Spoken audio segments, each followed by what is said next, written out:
VRAINS or VRAINS is the most complicated Yu-Gi-Oh series since the focus is on link summoning. Due to this, there's less time for character development, but less characters than Arc V, so it evens out. Thankfully, pendulums are nowhere to be seen, or it'd be a clusterfuck. A lot of the characters, there's the real life counterpart and the virtual counterpart. Most of them are the same, so I'm just going to be ranking them together. First off, we have the main character, Yusaku and Playmaker. Now, for now, I'm going to put them in the top 5 characters. He's the main character and the most introverted character probably in the whole of Yu-Gi-Oh! If you're chatty, you can't relate, but if you play Yu-Gi-Oh! Chances are you're not. One of us, one of us. He's similar to Yusei Fudo, except instead of fighting for friendship, he fights for himself and revenge. At least at the start, he turns more into Yusei Fudo at the end. In VRAINS, he's known as Playmaker because he makes all the right plays.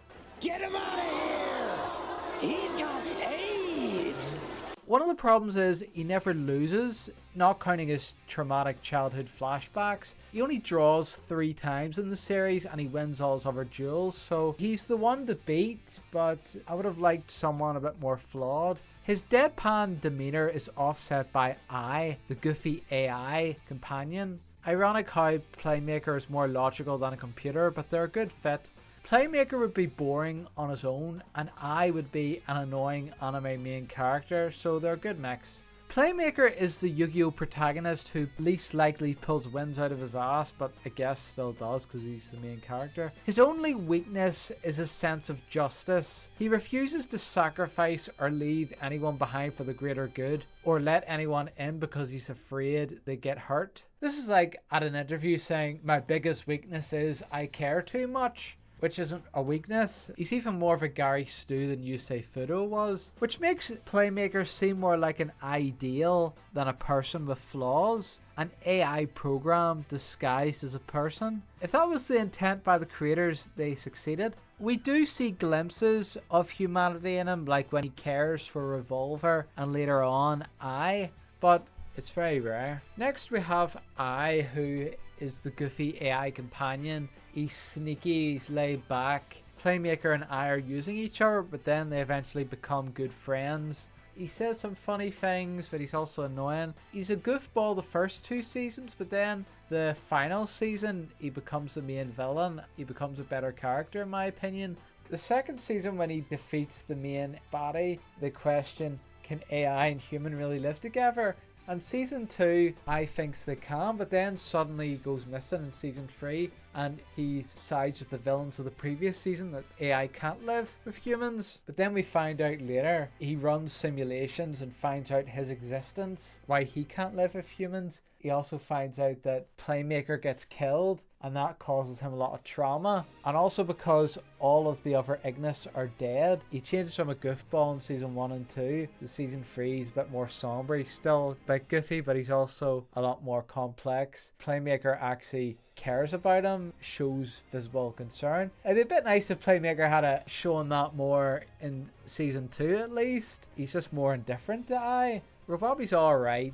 I thought Robobi was a female robot. Whenever Playmaker leaves the room, it's like Robobi and I are having some secret affair. Then we find out that Robobi turns into a little boy and I's a man, and I hope they weren't up to anything they shouldn't have been up to, because that would be very disturbing. The final season, Robobi is infected by I's free will. He becomes humanoid. He sees I as like his big bro. He's very goofy like I was in season 1 and 2. He's like getting smarter and all that. He ends up beating Ghost Girl and Blood Shepherd in his first duel, which I think was a bit disrespectful to those characters. He ends up fighting Soul Burner. It actually looked like he might have beaten Soul Burner, and he ends up talking about how he's going to surpass I. His eyes become all red, like he's going to turn evil. But then he suddenly turns back into a robot again. I was thinking, well, that was underwhelming. I mean, it was actually a pretty cool twist. That was the problem with VRAINS. Like, I could predict who was going to win the duels, how the story was going to go, but that was actually unpredictable, a bit disturbing. Part of the story I actually liked they did that. As a character, it made the character fall a bit flat. So Robobi is someone who had potential, but at least they made a good plot point in the story. Then we have Link Karibo. I don't care, it's just a monster. Soulburner is alright. To be honest, he's a bit of a bitch. He reminds me a bit of like a whinier Sasuke Uchiha. Although it's weird because in the flashback he's very reserved. It shows like him being this bully who ends up beating 10 guys at once. I'm thinking, mate, by the look of you couldn't beat one. That was a fantasy, that didn't actually happen.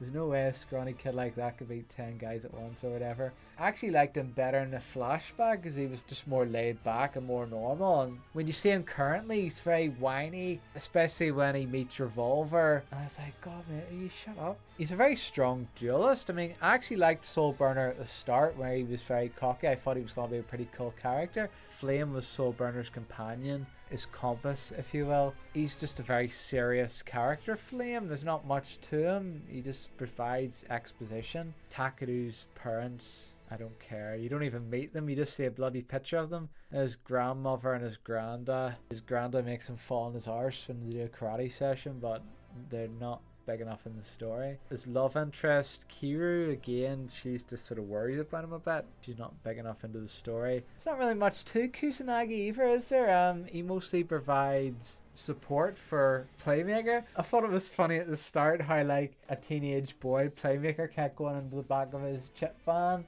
At the start it was like, oh god, that looks as shitty as fuck, but aside from that, he just provides support. I think his most interesting moment is whenever he ends up goes into VRAINS to fight Playmaker. The light Ignis threatens his brother's life. They end up having this dramatic duel. Jin, his brother, is just a plot point, like a goal they have to work towards to save. Season 1, they take down Revolver's group. That helps Jin recover a bit. Then he gets kidnapped in season 2. So he's literally just a plot device, not a character. Lightning he's not even the most interesting Ignis. He's not even the most interesting villain. His deck is as boring as hell to watch. The Roman soldiers sound interesting, but there's some duels in this that are just so boring to watch, and every duel he's in is as boring as hell. He's the mastermind behind everything, but he's very deadpan. I would say he's overshadowed by Wendy, even though he's the one controlling Wendy. I actually thought when Wendy was talking about killing his companion in a car accident, I thought he was talking about Blood Shepherd, because that's what happened to Blood Shepherd, but no, he was talking about this random guy who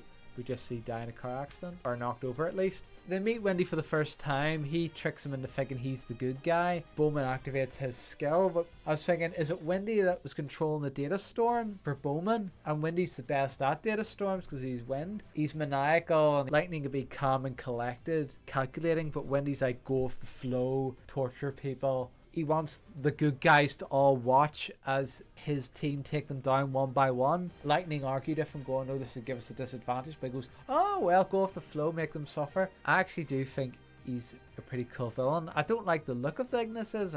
I'd rather just they'd be human looking like Bowman, but I would say he's my favourite Ignis, to be fair, apart from I. And I like the way he has like a Wario W on his face. He got damaged by Revolver's virus and he got healed again. He's like shadow of his former self and he's pissed off about it. Echo doesn't have a personality. He's just an assistant created by Wendy. Though Wendy looked pissed off whenever he found out all his Echoes were beaten, but I don't care. It's just a wee assistant for him. Bowman is interesting character because his personality changes. First time we see Bowman, he's this yellow figure, and then for some reason he looks like a stripper whenever the yellow's light's taken away. He's like, who am I? What am I doing here? He's very clunky when it comes to his dueling. Then the next time he's like, Playmaker, you stole my body and I want it back. But then we find out the next time he duels, his personality was being developed. He was actually based off Playmaker, and he explains that to Playmaker, and he gets better after every duel. His deck is a bit repetitive to watch because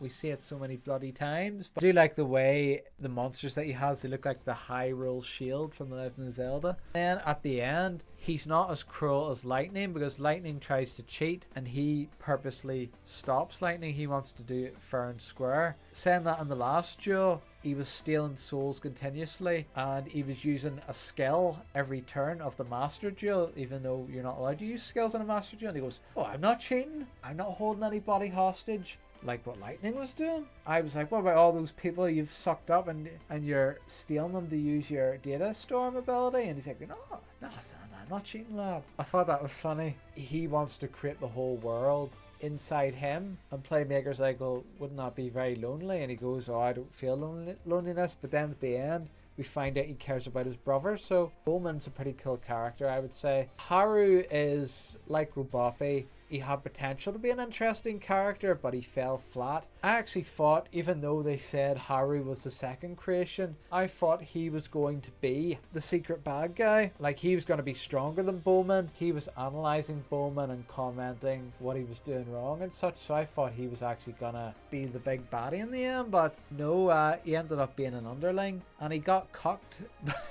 He got cucked by his own brother, and Lightning going, oh, you're not going to win against Blue Maiden. You've got no chance. And it goes, well, I may as well try. I was like, nah, don't bother. No, Lightning was like, go sacrifice yourself, and Bowman was like, don't do it. Haru was like, oh, I always hated you, Bowman, because I always had to look after you. But then after he gets killed by Blue Angel, we find out that he did love Bowman. He was alright character, but he just didn't get fleshed out enough. Speaking of people who didn't get fleshed out enough, Shima, aka Brave Max. I actually thought he was used well in season 1. Season 2, I thought they disgraced his character. In season 3, he got like a cameo and that was it. Season 1, he's introduced, he tries to be friends with Yusaku, who is pretty much a dick back to him. Like, he's the only one actually trying to make an effort to be Yusaku's friend, but Yusaku just pushes him away every time, and he thinks that Yusaku isn't good at dueling, so he tries to teach him how to duel, and he's keeping him up to the latest news and such. I feel a bit sorry for him, because he's like somebody in Japan who's trying to be friendly and all, but Japanese people are very introverted and they don't want to be friends with somebody like that, so he's a bit lonely at the same time. The highlight of his character for me was he finally had the guts to go into VRAINS. Even though the Knights of Hanoi were taking people's souls, he was in there for the first time getting used to his body, and a Knight of Hanoi, it's not one of the goofballs just killing people, this one's actually hunting for Playmaker. Then he sees Brave Max. Oh, you're Playmaker's soulmate. Oh, I'm gonna have to duel you, and then you'll tell me where Playmaker is. He's like, oh shit. And they actually have a duel, and it's funny because both their hands break and they go, this hand is perfect. And ends up the Knights of Hanoi, he makes them both discard their hands, which actually helps Brave Max. Now the Knight of Hanoi ends up spending most of his life points to get powerful monsters out, but then Brave Max for some reason has one of Playmaker's monsters, and that's what he uses to put it in defense mode and win the duel by doing damage. I actually thought that was pretty cool, because Brave Max is a joke character, but they made him win a duel fair and square. Season 2, Blue Angel wonders if he actually knows Playmaker, so then she sends Ghost Girl to meet Brave Max. They end up having a duel, and Brave Max is like, I won't go easy on you just because you're pretty. Unfortunately, he ends up making the same mistake that the Knight of Hanoi made against him, where he ends up using too much of his life points. Ghost Girl beats him without breaking a sweat. Bear in mind the Ghost Girl, she loses most of her matches, so I thought it was a step back for Brave Max. They could have at least had him pressure Ghost Girl, but Ghost Girl was not stressed at all in that duel. The rest of the season he's just freaking out all the time and he never does anything. I liked him in season 1. I was hoping season 2 and season 3 they would have built on his character more and he would have been actually important to the story. He would have done something, but he actually helped in season 1. But season 2 and 3 he was just there. This is one of the few exceptions where a character is completely different from their virtual reality counterpart. Aoi, I just call her Zaizen, female Zaizen. I just don't care. She's just a quiet girl. She starts off, this is like Squirtle, Wartortle, and Blastoise. Blue Angel, I thought she was just an airhead, Pokemon. I just thought she was a very vain girl who only cared about herself. It turns out she had that colourful persona to get the attention of her brother, who was too busy with his work. Once she gets the attention of her brother, she quits being Blue Angel. A lot of people looked up to you and you give them hope and you just stop being Blue Angel just because you got attention from your brother. I mean, that is the selfishness of a teenage girl. At least that was true. But then once Ghost Girl talked to her and made her realize that people look up to Blue Angel, she came back. I actually thought whenever she saved Playmaker from prototype AI and B. I actually thought it was pretty cool how she saved Playmaker from one of them. I think it was Prototype B, and she ended up having a burn duel with Prototype B. And I liked her confidence in that duel. And I thought that was a pretty cool moment of Blue Angel. You know what, I'll put them in cool. She has a battle with Spectre. And she's trying to, goes, oh, I'm Blue Angel. I will take your sadness. And it was something about blue, what was it, Blue Heart or something? I forget it was. That was a funny exchange. But then she ends up maturing into Blue Girl. Like, she's not extravagant like Blue Angel. She's more serious. Whenever she was fighting against Soulmaker, there was a pose she made. It made her look very German. Now she did a Link summon, which was interesting. She's very different from Blue Angel because she convinced Ghost Girl for both of them to give their emergency lockout to 2 unconscious people. And then she turns into Blue Maiden and turns from teenage girl to thought in terms of appearance, but her personality, from what I can tell, is exactly the same. I don't know what was the point of changing the Blue Maiden other than just looking sexy. I mean, because her personality didn't change. The only thing I can think of is it symbolizes her partnership with the water Ignis, Aqua, and she had a different deck, but her personality doesn't change. Pretty cool character, definitely one of the best women personality in the whole Yu-Gi-Oh series, and I would say the best female character in Yu-Gi-Oh VRAINS. Miru was her best friend. I don't care, it's just in a flashback. Aqua was like a kind Ignis who looked out for everybody. I don't really care about Aqua, to be honest. She was just like a helper, you know. I like whenever you see Revolver Duel, he always has that cool music that comes on. This guy's serious, something big's gonna happen fighting this guy. He's like a serious villain most of the time. He's not even my favorite Knight of Hanoi. I'd say he's my second favorite Knight of Hanoi. It's pretty cool how he plays like a different duel. He puts a very powerful card in his deck. Like whenever he fought against the Gore had 4 Link Monsters and he attacked Revolver's field that was empty, and then Revolver flipped over. He says, this is the best card in my deck, Mirror Force. I was thinking, God, that's a blast from the past. All these modern cards, and his best card is Mirror Force, so I thought that was pretty cool. Later on, he has Magic Cylinder, and then he has this trap that negates spells. He's got pretty cool moments, Revolver. He ends up changing a little bit, like he still doesn't like AI of free will, even though he's working with the good guys to stop AI. He's like, when this is over, we're going to have to settle this. Someone's going to make an AI of free will anyway. I may as well lead the charge on it, so he makes an AI of free will.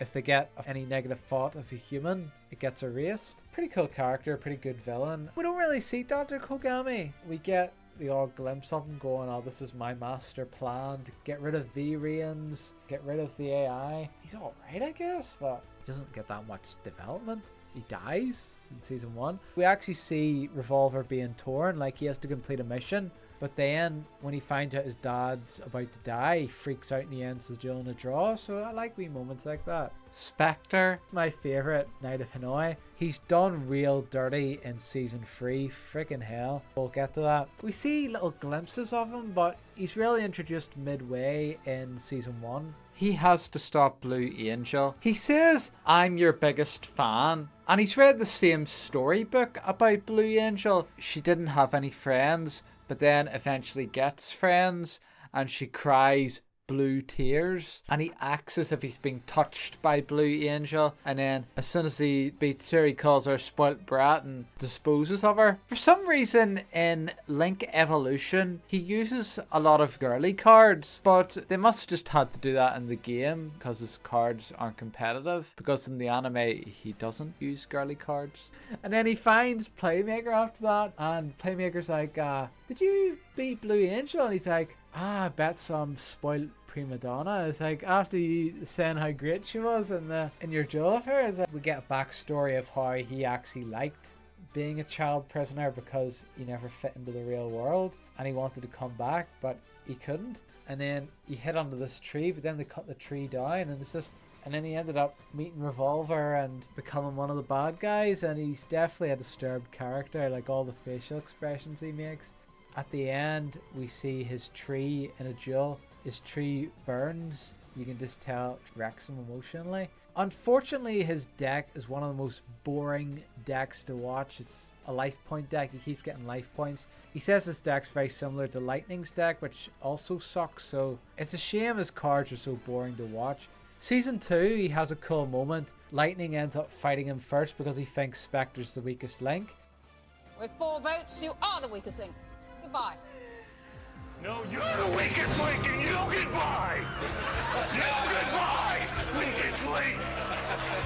But then Spectre actually shows that he's not weak, he's actually pretty tough. Like, Spectre ends up noting how his deck's similar to Lightning's, so he ends up stealing judgment arrows to double his monster's attacks, and he's reveling in how pissed Lightning is, and he's pulling all these evil looking faces and saying how Lightning has an ego. He really deserved to win that duel and he lost. And then season 3, they just completely disrespected him. We didn't even see him lose to Ai, we just see him unconscious. Talk about disrespectful. After that we have Earth, who he's okay. I like him better than Lightning. His personality's very similar to the Gore's personality in season 1, which the Gore even says. But in my opinion, that just makes him more of a watered down version of him. He's still alright to watch, so he is. He's a man of conviction. But Mother Tree isn't a character. Dr. Genom, I would say out of the 3 lackeys of the Knights of Hanoi, these 3, I would say he's the most interesting out of the 3. Because he starts talking about DNA, how like certain people of DNA are granted certain power, and if he mixes DNA he'd create a perfect warrior or something like that. And then he says AI are weak because they don't have DNA, and it was interesting watching his battle with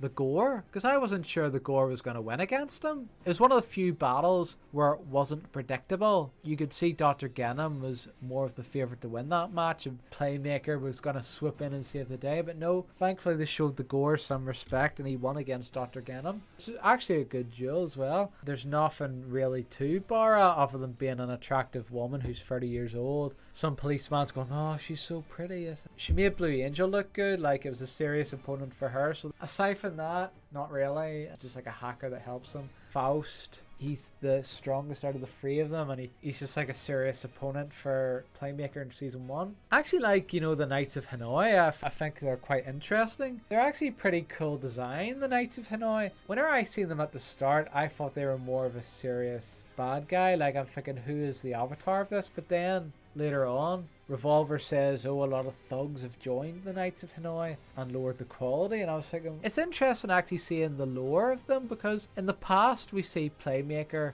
meet Kusanagi for the first time, and they're getting harassed multiple times by the Knights of Hanoi, and we see like the different personalities of them, and yeah, I like it. And then there's even one where they have to solve a puzzle, and there's a Knight of Hanoi who's like all into puzzles going, I finally found it, and he's very measured, goes, oh, if I failed I'll just do it again. Then he gets killed. I actually do like the Knights of Hanoi. I don't know what happened to them in season 2 and 3, why they just did away with them, but I thought they were interesting. Pandora unfortunately doesn't get enough screen time because she's only in season 3, and season 3 is very short. She's an AI created by Revolver. If she happens to get a negative thought about humans, it gets erased. But I liked her. She was charismatic. She has a smug smirk whenever she's facing down Ai, and she ends up caring about Ai. It was cool whenever she used one of Revolver's ace monsters, Boroland Dragon, and she ends up collecting data every time somebody fights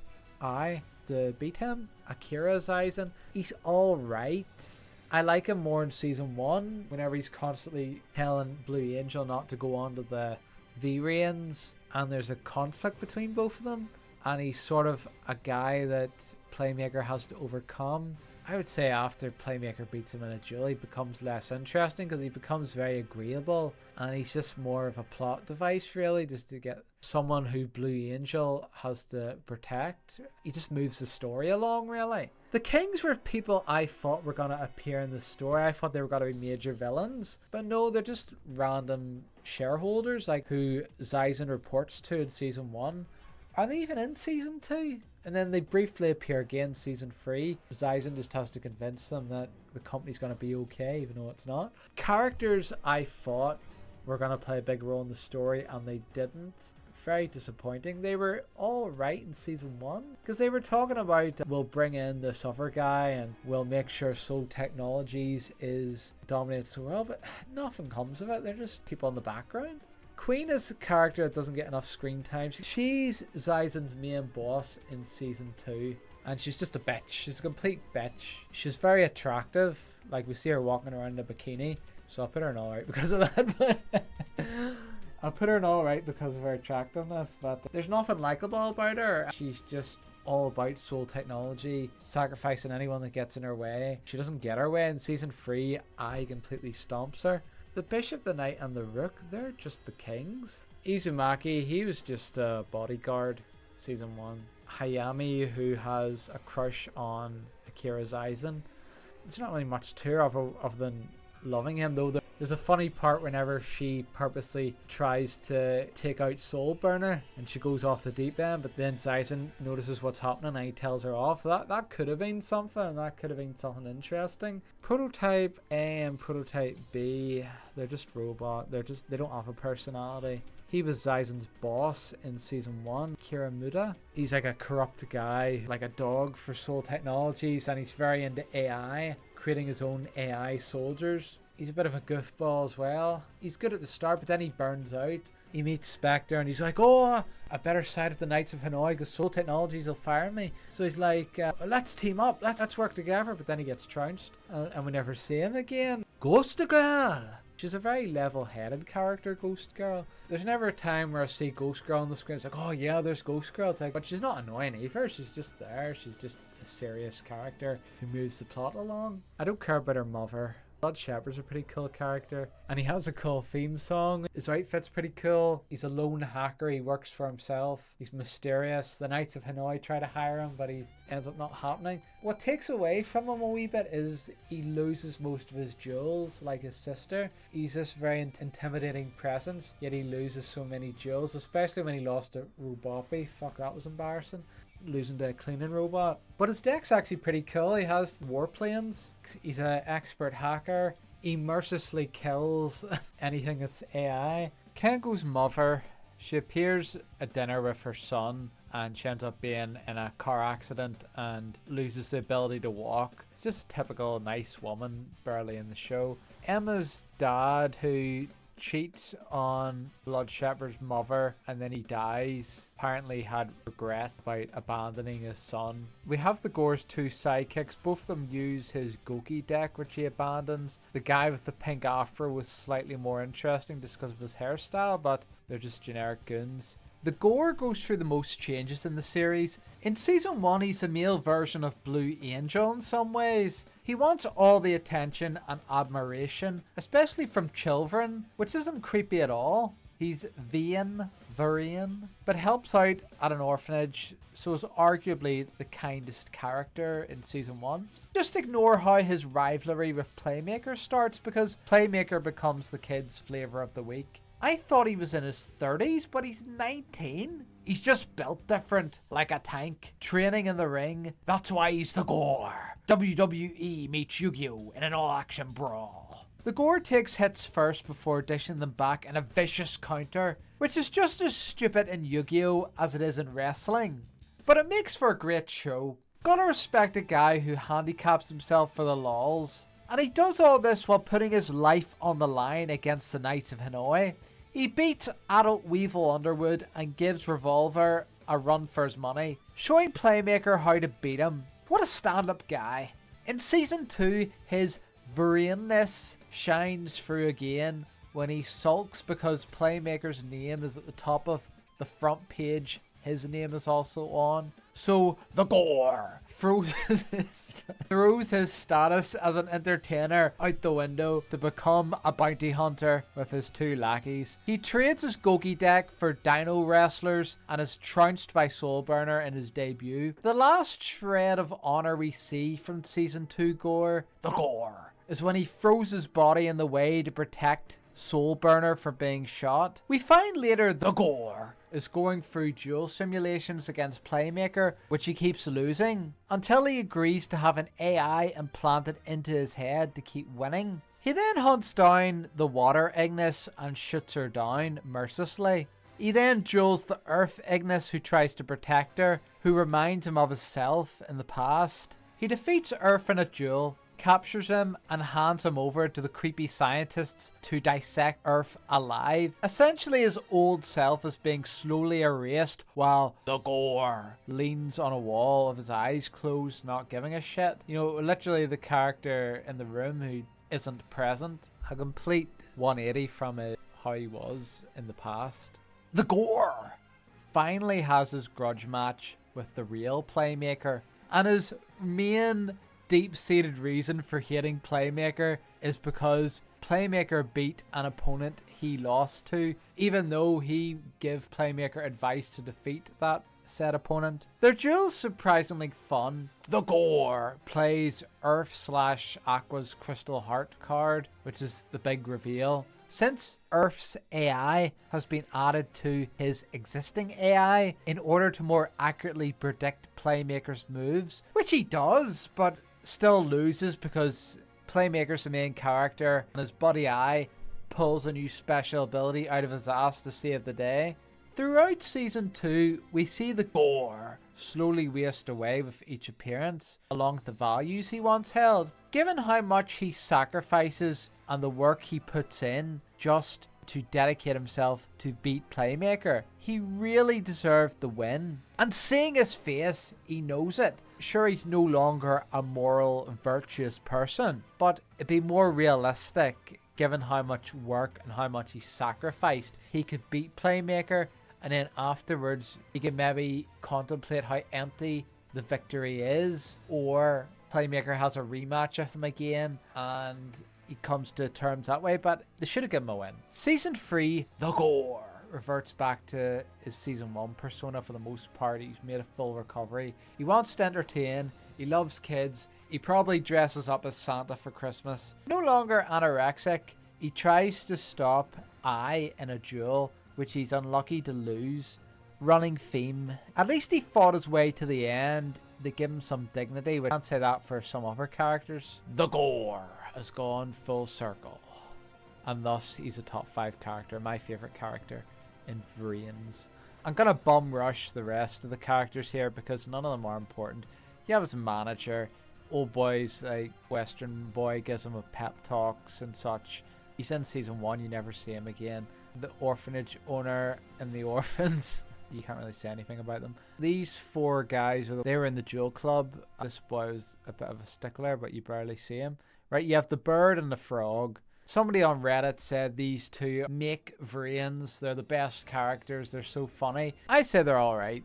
They do what this guy's job is supposed to be, the announcer. They commentate in all the matches because they want to get a scoop, so they end up following all the duels. I don't know why the actual announcer barely gets any screen time. I think he announces 2 matches or something, and the rest of them, the matches are announced by the bird and the frog. And the bird and the frog put their lives on the line to get a scoop and all. They're okay, they're alright. The chief editor, he doesn't show up until the end. Lost Incident Rescuers, they have no personality. Yusaku's therapist, I don't even remember her. We have this typical bully guy and his gang and his little brother. Somehow Soulburner just looks at the bully and his gang and they all shit themselves and walk away. Then they kidnap Soulburner's girlfriend, and then the little brother challenges him to a duel. But the little brother's sort of weird because he's like, I don't believe in violence. And there he's getting his life points damaged, and Soulburner's like, it's not violence. Just a stereotypical character. I'm gonna put this guy in alright because he was quirky enough, probably a bit like me when I was a teenager. Hannah, she was a messenger for the bullies, essentially. I don't care. Then you have Bit and Boot.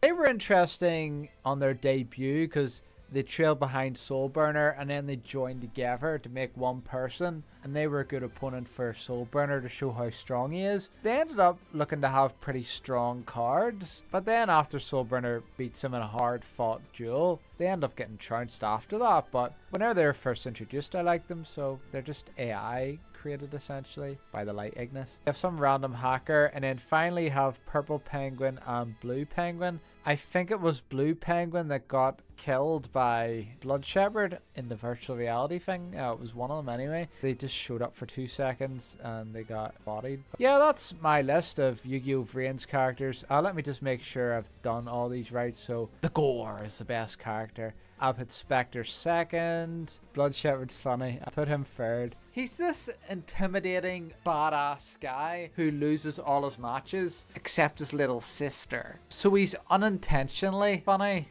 The cool characters, you have Windy, Yeah, the same character essentially, these two. Some people don't like Bowman. I actually think he's quite cool how he develops. I like characters who develop and change through the story.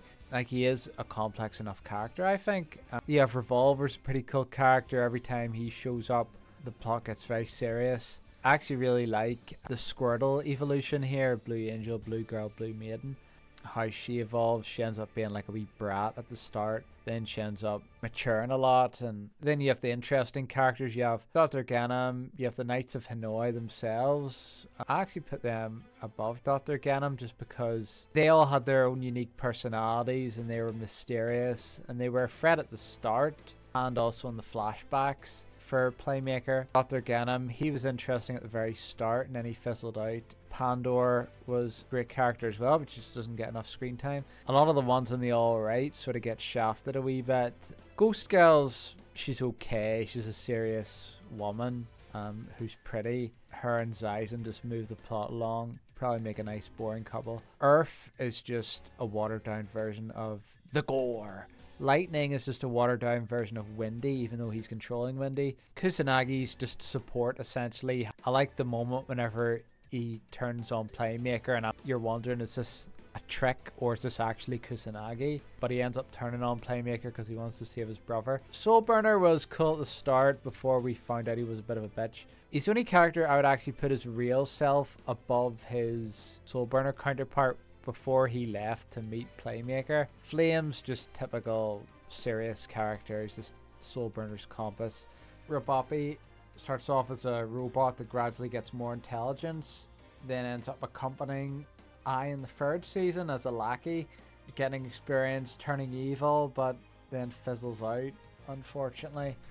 Similar story with Haru. They sort of shadowed Haru. Was Haru gonna be like the big baddie at the end? Just he had to manage Bowman, but no, he was just a babysitter eventually. Brave Max, great fun character in season 1. Thinking that Yusaku is the main character, is a rookie, and he's giving him advice and news, and then he ends up being brave enough to eventually join VRAINS and fights one of the Knights of Hanoi and wins with complete luck. Great character in season 1. Season 2, they just made him incredibly obnoxious. Season 3 made a cameo. That was it.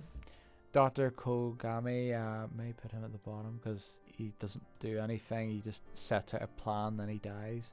Bara and Faust, and they're not really that interesting. They're tough opponents for the main characters to fight, but after that, not really. Queen, we don't really see much of Queen. Very attractive on the outside, very ugly on the inside, but we don't really see much of her, and she gets killed by Ai. Kitamura, ugly on the outside, not quite as ugly as Queen on the inside. Yeah, he ends up being a guy who's desperate to be the big boss, and he's obsessed with AI. He's like an Elon Musk wannabe. Then he ends up wanting to switch sides when things go south and gets killed. Hayami, just a girl that's in love with Zyzen. Might have a bit of competition with Ghost Girl. Frog and the Burr, they were alright. Then of course you have the characters I don't care about. Aqua, Jin.